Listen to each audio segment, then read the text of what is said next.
이 시간 저희들에게 주신 하나님의 말씀은 요한복음 8장 12절입니다. 예수께서 또 말씀하여 이르시되 나는 세상의 빛이니 나를 따르는 자는 어둠에 다니지 아니하고 생명의 빛을 얻으리라. 아멘. 옳은 길 따르라. 주님의 그 부르심이 2023년 새해를 시작하는 저희들에게 강력한 부름의 나팔 소리가 되기를 간절히 소원합니다. 우리 옆에 오신 분 축복하면서 인사하겠습니다. 주님 빛 안에서 당신은 복 받았습니다. 주님 빛 안에서 당신은 복 받았습니다. 아멘. 예수님의 가르침을 보면 우리가 요즘 익숙한 그러한 교육 방식이 절대 아닙니다. 예수님은 선포하시고 주입하시고 그냥 강권적입니다. 요즘 우리는 눈높이에 맞춰야 되고 또 우리가 이해할 수 쉽게 토론을 하면서 또 토론 속에서 자기의 주장과 생각을 다시 한번 발굴하는 그런 과정을 밟고 있지만 예수님은 항상 나는 나다. 내가 이르노니 내가 말하노니 그냥 선포를 하십니다.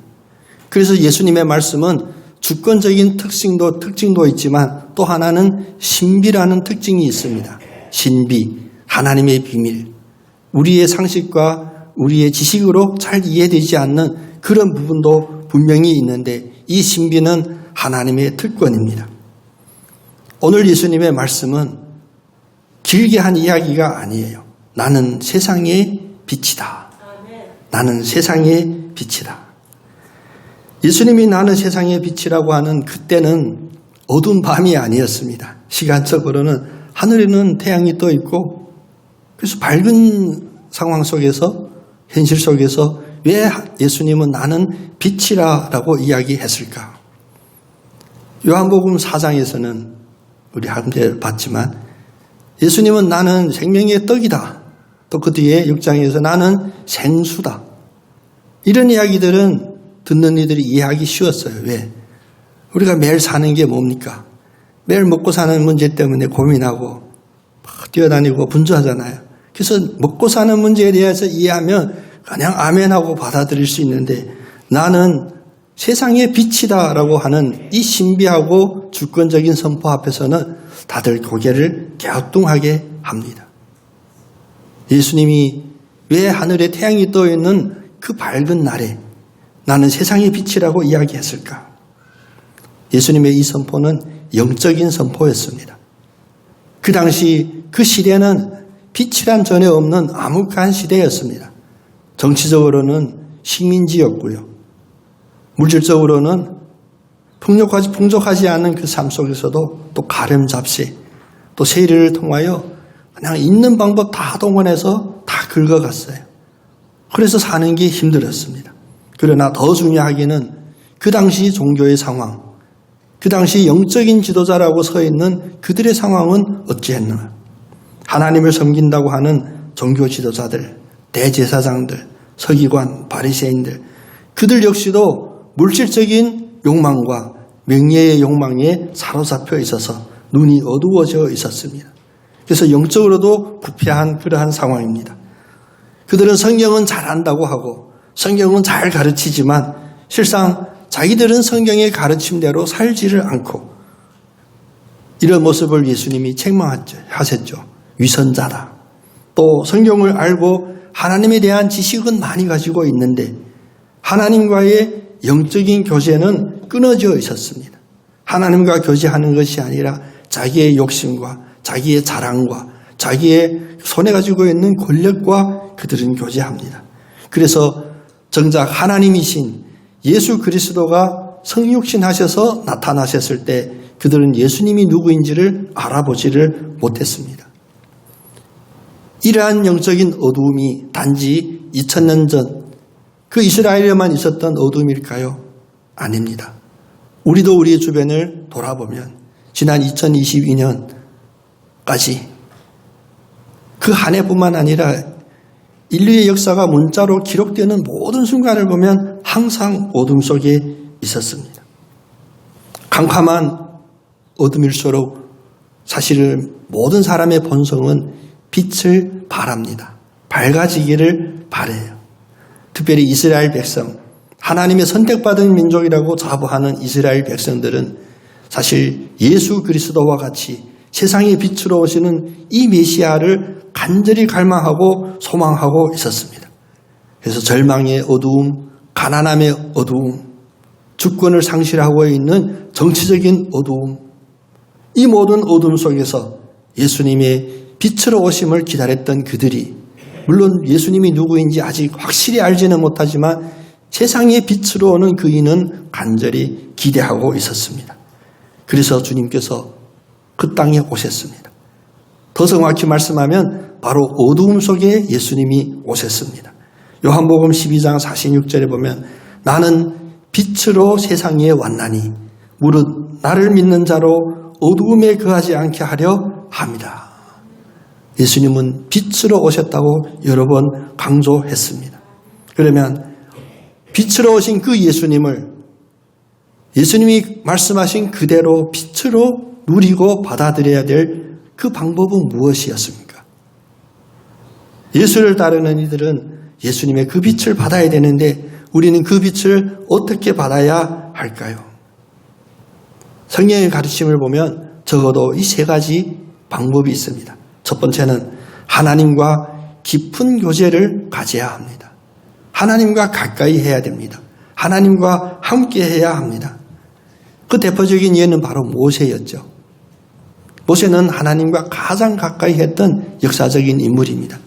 역사적인 인물 중에 모세만큼 하나님과 가까이 한 인물이 없습니다. 예. 모세는 하나님의 얼굴을 봤잖아요. 그런데 다른 모든 사람들은 하나님의 얼굴을 볼 수가 없고 하나님의 얼굴을 보면 죽는다라고 구약에서는 규정하고 있습니다. 모세는 이와 같이 하나님과의 깊은 교제를 가졌는데 모세에게는 무엇이 드러났나? 40일 동안 시내산에서 하나님과 대면하고 하나님과 깊은 교제를 나누었더니 산에서 내려오는 모세의 얼굴이 달라졌어요. 얼굴이 환해졌습니다. 얼굴이 빛으로 충만해졌습니다. 성경은 그의 얼굴에 광채가 빛난다라고 했습니다. 여러분, 우리 지침으로 아마 1월 되면 조만간 실내에서도 마스크를 벗어도 괜찮다. 그런 상황이 올 수 있습니다. 지금 마스크 뒤에 우리의 표정은 밝은 광채를 뽐내는 그런 얼굴입니까? 아니면 아직도 2022년의 그 어두움과 그 무거움과 염려, 근심, 걱정으로 가득 차 있습니까? 이제 우리의 마스크가 벗어졌을 때 모세처럼 하나님과 교제로 말미암아 하나님과 동행하는 그 은혜로 말미암아 광채가 빛나는 여러분 다 되시기를 축복합니다. 두 번째는 이 빛을 정확히 또 충만하게 받아 누리는 그 방법은 뭐냐면 착한 행실을 하는 것입니다. 마태복음 5장 16절에 보면 너희의 빛이, 여기서 잠깐 설명하면 우리의 빛이, 우리 얼굴에 나오는 광채가 내가 고급 화장품을 바르고 뷰티샵에 가서 마사지 받아서가 아니라 예수 그리스도를 빛으로 영접했을 때 나오는 그 광채를 말하죠. 너희의 빛이 사람 앞에 비치게 하여 그들로 너희의 착한 행실을 보고 하늘에 계신 너희 아버지께 영광을 돌리게 하라. 우리 이 빛을 충만하게 누리는 그 원인은 무엇이냐? 그 표징은 무엇이냐? 바로 착한 행실을 통하여 세상에 알게 하는 것입니다. 그리고 세상이 안 다음 내가 그 영광을 받는 것이 아니라 나로 말미암아 광채가 나게 하신 빛의 근원이 되신 하나님 아버지가 영광을 받게 한다는 것입니다. 세 번째로 내가 빛을 발하려면 자기가 희생되어야 합니다. 빛은 사실 저절로 나오는 것이 아닙니다. 우리가 중학교 정도면 물리학 공부하면서 에너지에 대한 공부도 하죠. 빛도 빛 에너지인데 이 에너지는 다른 에너지가 전환되어야만 됩니다. 다시 말하면 빛이 강하게 발하려면 그 어떤 에너지가 이 빛을 강하게 발하기 위하여 소멸되고 소실되어야 합니다.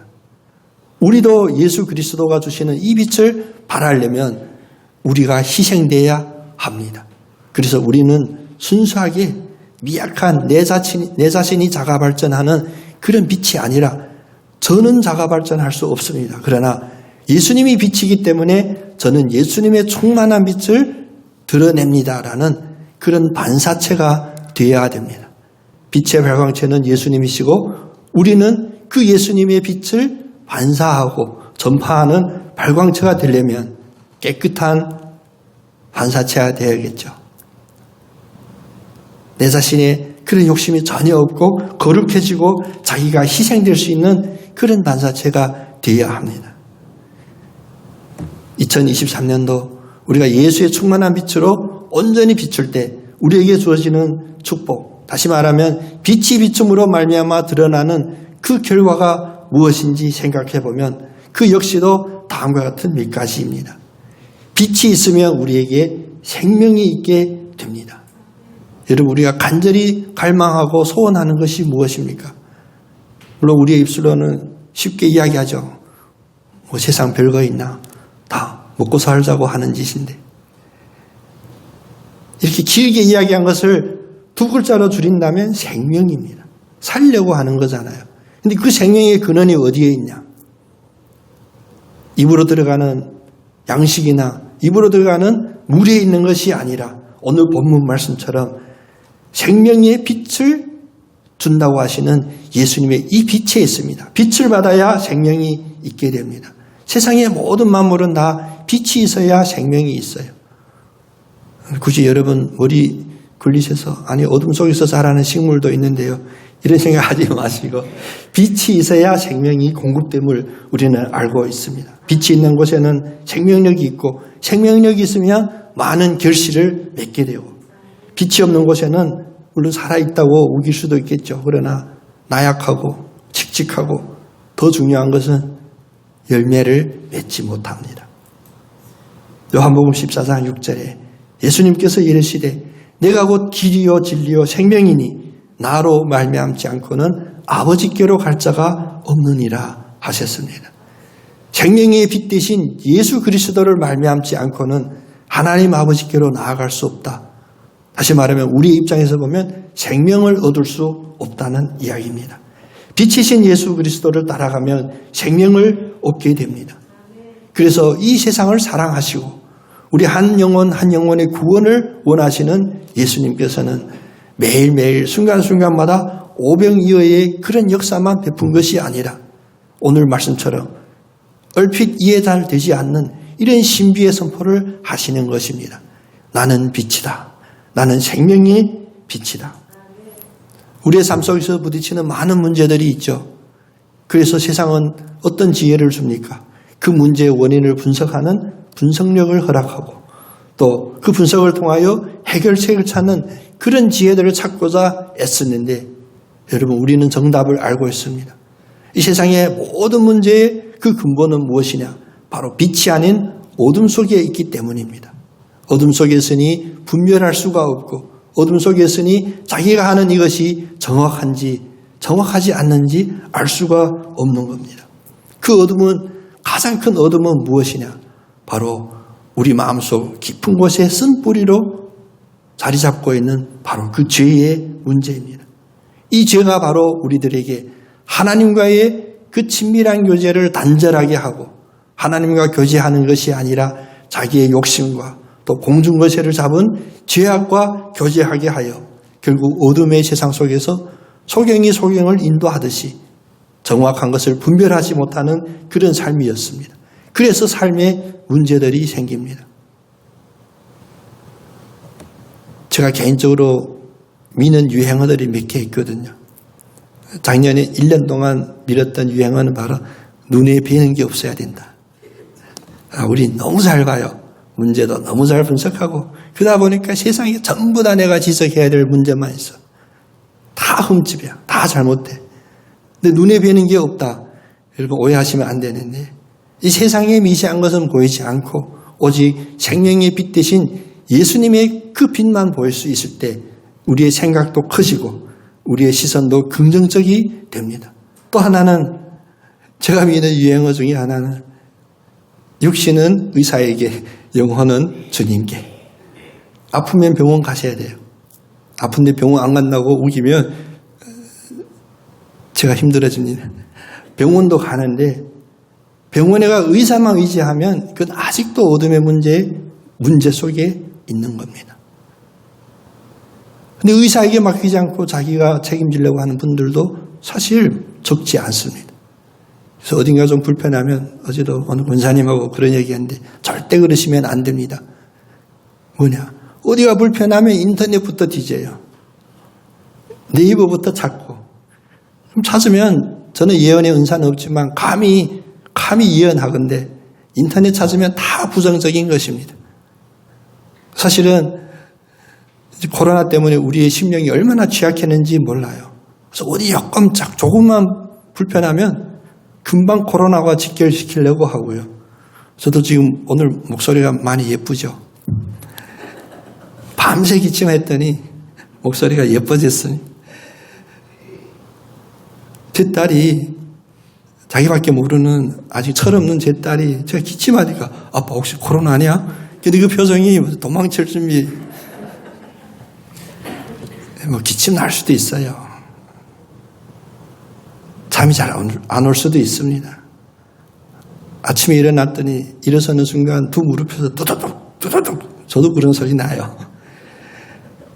그래서 병원 가면 의사에게 맡기면 돼요.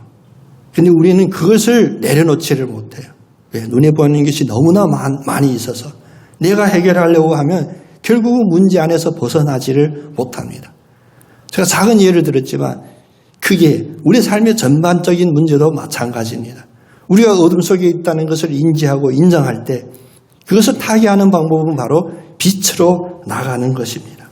빛 대신 예수님께로 나가는 것이 우리가 할 수 있는 믿음의 가장 중요하고 가장 중요할 뿐만 아니라 유일한 방법입니다.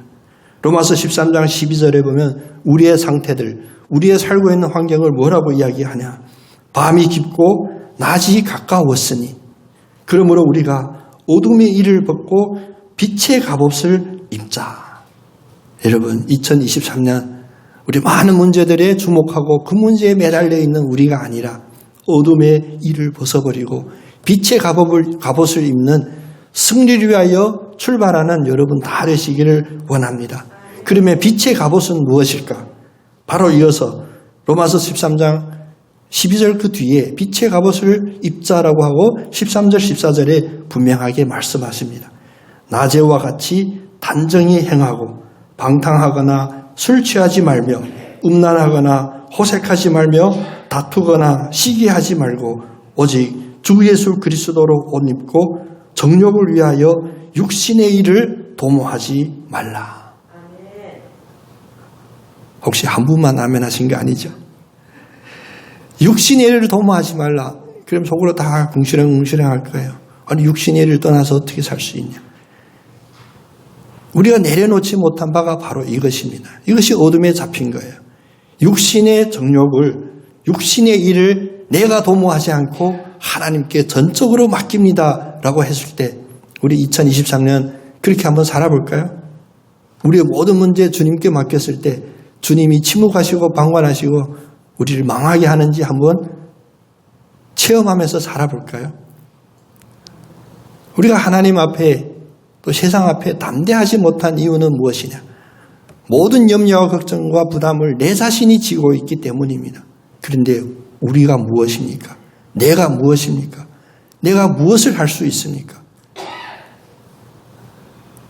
빛 가운데서 주님이 주시는 명철과 지혜가 있기를 원합니다. 예수님은 우리에게 빛으로 오시고 그래서 우리는 빛의 자녀라는 그런 특권과 권세를 주셨습니다. 어둠의 일, 육신의 일을 도모하는 일, 그것들은 어둠 속에 그냥 두어도 됩니다. 우리가 해결할 수 있는 방법은 바로 빛 대신 예수님을 영접하고 그 빛을 따라가는 우리의 선한 행실로 우리는 선한 결과를 얻게 됩니다. 세 번째로 빛을 따라가면 따뜻함을 얻게 됩니다. 빛은 우리에게 발견해 주는 것이 아니라 차가움을 이길 수 있는 따뜻함을 우리에게 허락해 주죠. 그래서 빛의 따뜻함, 우리가 생명의 빛으로 오신 예수님이 그 따뜻함을 무엇이라고 표현하나? 바로 사랑입니다. 오늘 임순현 장로님 대표 기도해 주시는데 너무나 마음이 감동이고 찡한 그런 기도 우리 함께 공감하셨잖아요. 우리 서로 소통하고 우리 서로 교제하고 우리 함께 할 때 사랑이 있어야 사랑의 분위기가 있어야 되고 사랑의 열매가 있어야 되냐. 예수님의 빛으로 오셨고 우리에게는 빛의 자녀로 주셨으면 다른 이들에게 따뜻함을 줄 수가 있어야 합니다. 그 누구도 적어도 반석교회 문영걸 목사는 여러분의 멱살을 잡고 형제를 위하여 다른 성도를 위하여 목숨까지 바쳐 사랑하십시오. 그렇게까지 못해요. 저도 못하고요. 우리 사랑 너무나 큰 형이상학적인 사랑만 마음에 품고 있었습니다. 세상이 힘들고 어렵고 우리가 도와줘야 될 사람을 봤을 때 여러분 혹시 전 재산을 다 처분하여 기부하는 그런 성도님이 우리 반석교회에 있습니까? 아직은 힘들어요. 그렇게 해도 제가 말릴 거예요. 그런 일시적인 충동의 그런 사랑이 아닙니다. 누구나 다 할 수 있는 만나면 반갑게 인사하고 웃는 얼굴로 서로 대하고 빈말같이 느끼지만 힘들어도 기도할게요. 중보 기도할게요. 이런 이야기로 따뜻하게 다가가는 우리가 되기를 원합니다. 이런 따뜻함이 빛의 따뜻함이 이뤄지니까 표정이 굳게 되고 마음도 차가워지고 말투마저 차가워지고 함께하면 서로 힘이 되고 위로하고 그런 교제의 자리가 되는데 만나면 맞을수록 같이 더 어두워지면 이것은 참된 교제가 아니겠죠. 우리 옆에 분 축복 한번 합시다. 밝은 얼굴로 다니시는 당신의 얼굴 되길 원합니다.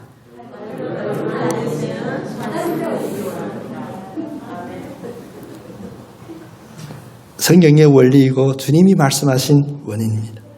내가 세상의 빛이니 나를 따르는 자는 어둠에 다니지 않고 생명의 빛을 얻으리라. 이제 예수 그리스도, 이 빛 대신 예수 그리스도를 따르면 이제는 어둠에 다니지를 않는데요. 그러면 우리는 무엇입니까?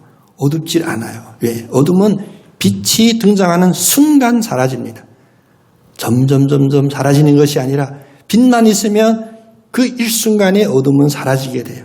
그래서 어둠에 다니지 않는 우리의 얼굴에는 빛이 있게 되고 그 빛이 어떤 빛? 생명의 빛을 얻게 되는 것입니다.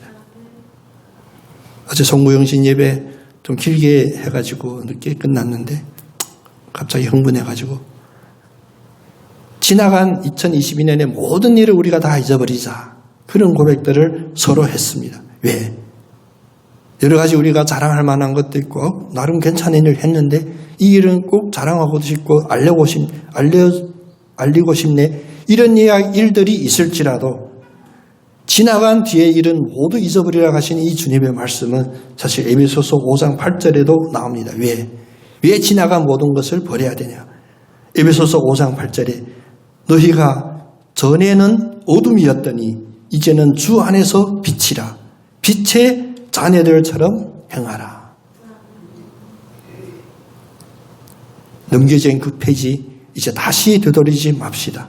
그리고 5장 11절 말씀처럼 너희는 열매 없는 어둠의 일에 참여하지 말고 도리어 책망하라. 이제 어둠을 벗었습니다. 빛으로 오신 그 예수 그리스도가 오늘 선포하십니다. 나는 생명의 빛이니라. 그 생명의 빛을 소유하신 여러분, 우리가 사는 이 세상이 아무리 어둡고 죄로 찌들러 있는, 그래서 우리를 기만하고 우리를 억울하게 하고 상처 주는 그런 환경이라 할지라도 이제 빛으로 오신 그 예수 그리스도를 우리의 마음에 영접하면 우리는 빛의 반사체가 되어서 우리도 빛을 발하고 우리도 따뜻함을 전하는 그런 복된 삶을 살 수가 있습니다. 이것은 단지 세상이나 선교지나 우주적인 차원에서뿐만 아니라 우리 교회 안에서 성도와 성도의 교제에도 마찬가지고 여러분 가정에서 부부 간에 또 자녀 간에 이 모든 관계 속에서 따뜻함과 빛이 드러날 줄로 믿습니다. 그래서 여러분이 계신 그 자리가 바로 밝은 자리, 맑은 자리, 아팠던 이들이 치유받는 자리, 상처받은 이들이 회복하는 자리, 억울함을 당한 이들이 위로를 얻는 그런 자리가 될 줄로 믿습니다. 우리에게 주신 이 빛의 사명을 온전히 감당하는 2023년, 그래서 2023년 우리의 인생의 가장 가장 빛난 그런 한 해가 되기를 간절히 소원합니다. 여러분, 우리의 결단 위에 주님이 이 시간도 생명의 빛으로 비춰주십니다.